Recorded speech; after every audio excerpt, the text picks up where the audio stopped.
It started with the most intense love you had ever felt in your entire life. They made you feel like you were the most important person in the world. Like they had been searching for someone exactly like you. Like finally, after everything you had been through, the universe had sent you someone who truly saw you. And you believed it. Of course you believed it. Because it felt real. Because the attention was real. Because the words were real. Because the feelings inside you were real. But here is what nobody told you at the beginning. What you were experiencing was not love. It was a strategy. And by the time you realized that, by the time the confusion and the pain and the self-doubt started to set in, you were already so deep inside the cycle that getting out felt almost impossible. Today we are going to talk about that cycle. Not in a way that makes you feel foolish for falling into it. Not in a way that assigns blame or shame to what you experienced. But in a way that gives you something far more powerful than blame. Understanding. Because once you truly understand what the narcissistic abuse cycle is, how it works, and why it was designed specifically to trap someone exactly like you, you will never be the same person you were before you watched this video. And that is exactly what we want. So let us start at the very beginning. Before the love bombing. Before the relationship even started. Because the cycle does not begin when they start treating you badly. It begins the very first moment they lay eyes on you. Narcissists are not random in who they choose. We have talked about this before on this channel. They are precise. They are calculated. And before a single word is exchanged, they are already assessing you. They are looking for specific things. They are looking for warmth. For openness. For someone who leads with their heart rather than their defenses. Someone who believes in people. Someone who sees the best in others even when the evidence suggests they should not. Someone who has been hurt before and is perhaps a little more hungry for real connection because of it.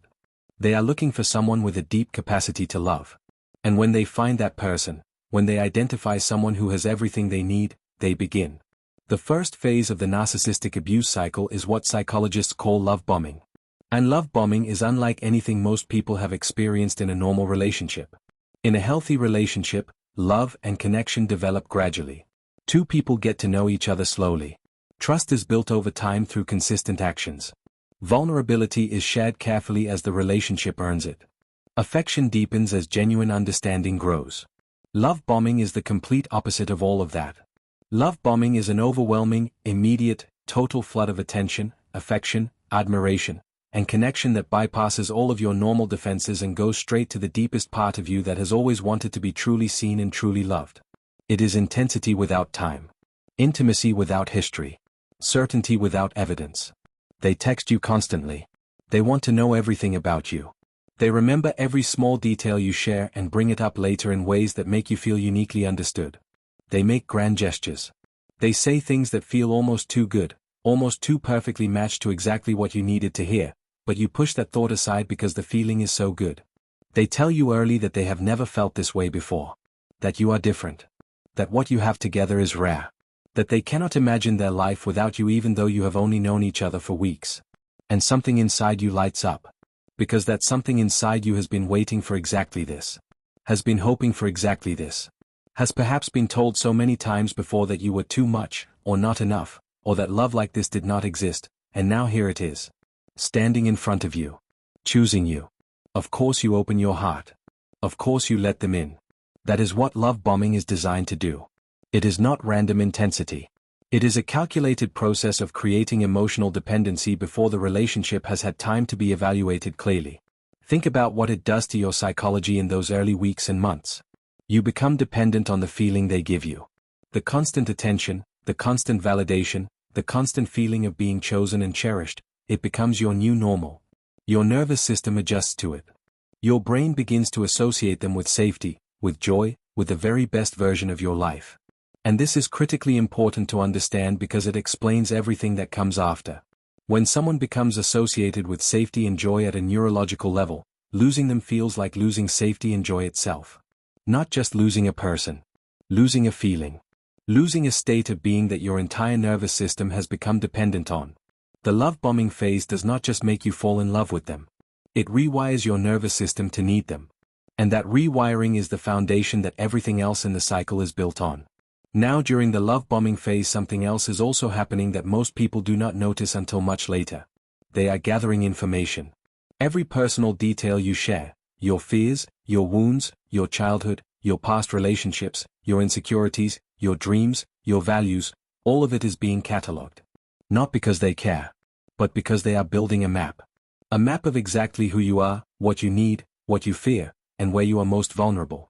They ask deep questions and listen with extraordinary attention not because they are genuinely interested in understanding you as a person. They are identifying your pressure points. And when the time comes, they will use that map with surgical precision. At some point, and the timing varies from relationship to relationship, something shifts. It is rarely dramatic at first. It is subtle. Confusing. So subtle that your first response is not alarm but self-questioning. Did I do something wrong? Are they having a bad day? Is everything okay? Am I being too sensitive? This shift is the beginning of the second phase of the narcissistic abuse cycle. Psychologists call it devaluation. And devaluation is as precisely engineered as love bombing was.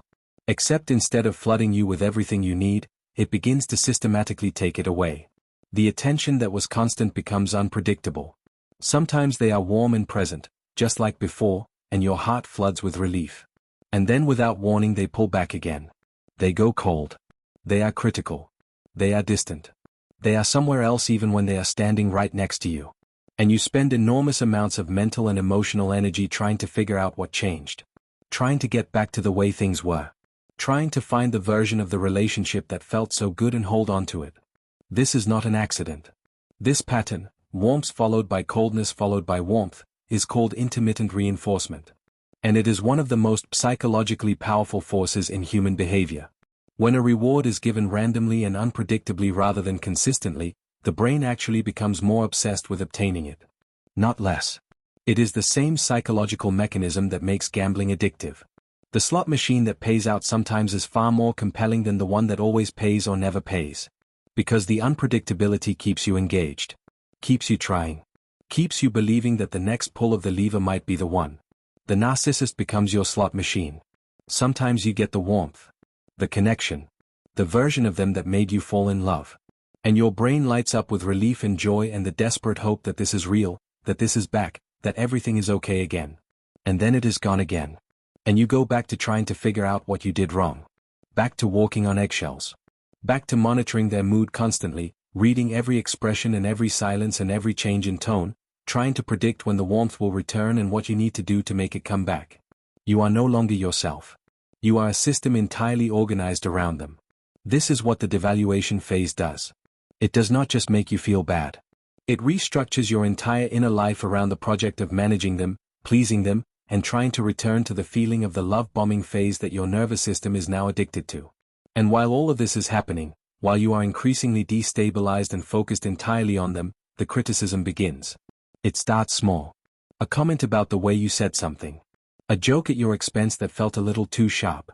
A comparison to someone else that felt slightly diminishing. Something small enough that when you react to it you feel oversensitive. Because that is the point. They say just enough to land the wound but not enough to justify your reaction. So your reaction becomes the problem. You become too sensitive. Too emotional. Too dramatic. And slowly, quietly, the way you see yourself begins to change. You start to wonder if they are right. You start to doubt the perceptions and instincts you always trusted before. You start to believe that your emotional reactions are the problem rather than the things triggering them. This is gaslighting. And it works because it is so gradual. Because each individual incident seems small. Because they are so convincing in their certainty that you are the problem. Because you are already emotionally dependent on them and some part of you will do almost anything, including doubt your own sanity, to hold the relationship together. As the devaluation deepens it begins to include more direct forms of control and manipulation. There may be isolation. Gradually pulling you away from friends and family. Not always dramatically. Often subtly. They might express mild discomfort around the people you love. They might create situations that make it harder to maintain those relationships. They might position themselves as the only person who truly understands you, while planting small seeds of doubt about everyone else in your life. And you allow it. Not because you are weak, but because you are bonded to them at a level that feels like survival. Because the love bombing created a foundation of dependency that makes the thought of losing them feel genuinely terrifying. There may be triangulation. Introducing a third person, an ex, a friend, someone at work, whose presence is used to make you feel insecure. To make you compete. To keep you in a constant state of low-level anxiety about whether you are enough, whether they are happy with you, whether they might leave. Because an anxious partner is a controllable partner. There may be rage. Disproportionate anger at small things that keeps you constantly afraid of doing something wrong. That makes you hyper-vigilant and careful and small. That teaches your nervous system to associate their presence with threat rather than safety, while still craving the warmth that occasionally appears through the coldness. And through all of this, through the confusion and the self-doubt and the walking on eggshells and the desperate attempts to return to the love-bombing phase, you are being slowly drained. Not just emotionally. At a neurological level. The constant stress of managing a relationship with this level of unpredictability and threat keeps your nervous system in a state of chronic activation. Your cortisol levels stay elevated. Your sleep suffers. Your ability to think clearly and trust your own perceptions deteriorates. You become exhausted in a way that goes far deeper than physical tiredness. And the more exhausted you become, the harder it is to see clearly. The harder it is to remember who you were before. The harder it is to imagine a life outside of this relationship that has consumed everything. And then comes the third phase. The discard. The discard can happen many different ways. Sometimes it is sudden and brutal. They are simply gone, often to someone new, often with no explanation or closure that makes any rational sense. Sometimes it is a slow withdrawal, an emotional abandonment that happens so gradually that you are not even sure when the relationship actually ended. But whether the discard is sudden or slow, what almost every survivor describes is the same. Complete devastation. Not just the pain of a relationship ending. Something deeper. Something that strikes at the very core of their sense of self. Because what ends in the discard is not just the relationship. What ends is the story they were living. The story that began with the love bombing. The story of being finally seen, finally chosen, finally loved in the extraordinary way that the opening phase promised. That story, even though it was never real, felt real. And the loss of it is the loss of something that felt like a fundamental truth about themselves and their life. And this is where the narcissistic abuse cycle reveals its most insidious design. Because what happens after the discard for most survivors is not healing. What happens is the return. Sometimes they come back on their own. This is the hoovering we have discussed before on this channel, the reaching out after silence, the sudden reappearance, the apology or the declaration of missing you or the suggestion that things could be different this time. And the survivor, still bonded, still in withdrawal from the neurological dependency created by the love bombing, still grieving the story that was taken from them, responds. And the cycle begins again. The love bombing returns. Briefly. Intensely. Just enough to reactivate the bond. Just enough to make the hope flare back to life. And then the devaluation begins again. Sometimes faster this time. Sometimes slower. But always the same destination. This is why the narcissistic abuse cycle is so difficult to escape. Not because the people caught in it are not intelligent. Not because they cannot see what is happening. Many of them can see it clearly, even while they are in it. It is difficult to escape because the bond that was created during the love bombing phase operates below the level of rational thought. It operates in the body. In the nervous system. In the part of the brain that governs survival and attachment. In the deepest layers of psychological need. You can know intellectually that something is hurting you and still feel physiologically compelled toward it. Because your nervous system was trained to associate that person with safety and love and the most profound feeling of being seen you have ever experienced. That is not weakness. That is the cycle working exactly as it was designed to work. So what do you do with all of this? How do you actually escape a cycle that was engineered to keep you inside it?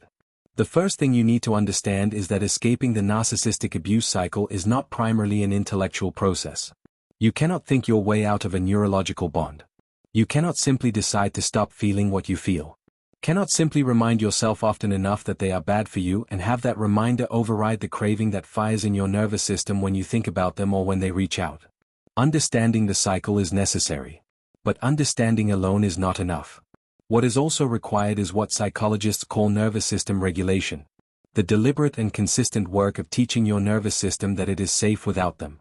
That the withdrawal symptoms you feel in their absence are withdrawal symptoms, not evidence that you need them. Because that is what the longing feels like after a relationship like this ends. It feels like need. It feels like love. It feels like evidence that you belong together. But it is actually the physiological experience of a nervous system coming down from a dependency that was deliberately created. Recognizing that distinction is one of the most important steps in breaking the cycle. The second thing required to escape is no contact.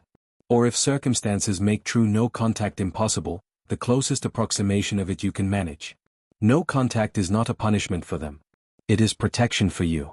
Every time you respond to a Hoover. Every time you allow a text exchange. Every time you agree to meet just to talk. Every time you check their social media. You are re-exposing your nervous system to the substance it is trying to detox from. No contact is the detox. It is uncomfortable in the way that any detox is uncomfortable. The craving gets louder before it gets quieter. The grief intensifies before it begins to lift. There are days when the longing is so strong that it does not feel like healing, it feels like dying. But it is not dying. It is your nervous system beginning to recalibrate. Beginning to learn that it can exist, that you can exist, without them. And each day of no contact is a day of that recalibration. Even on the days when it does not feel like it. The third thing required to escape is to grieve correctly. And grieving correctly after a narcissistic relationship means understanding what you are actually grieving. You are not grieving the person who hurt you. You are not grieving the relationship as it actually was.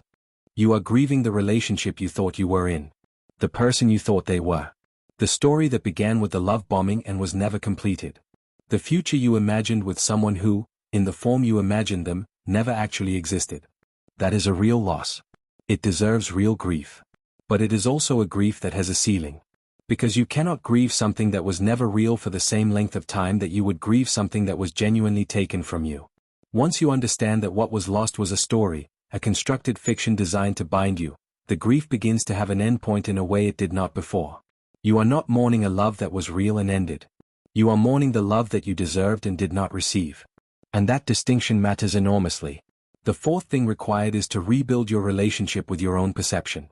Because one of the most lasting effects of the devaluation phase, of the gaslighting and the self-doubt and the constant distortion of your reality, is that you stop trusting yourself. You stop trusting your instincts. Your emotions.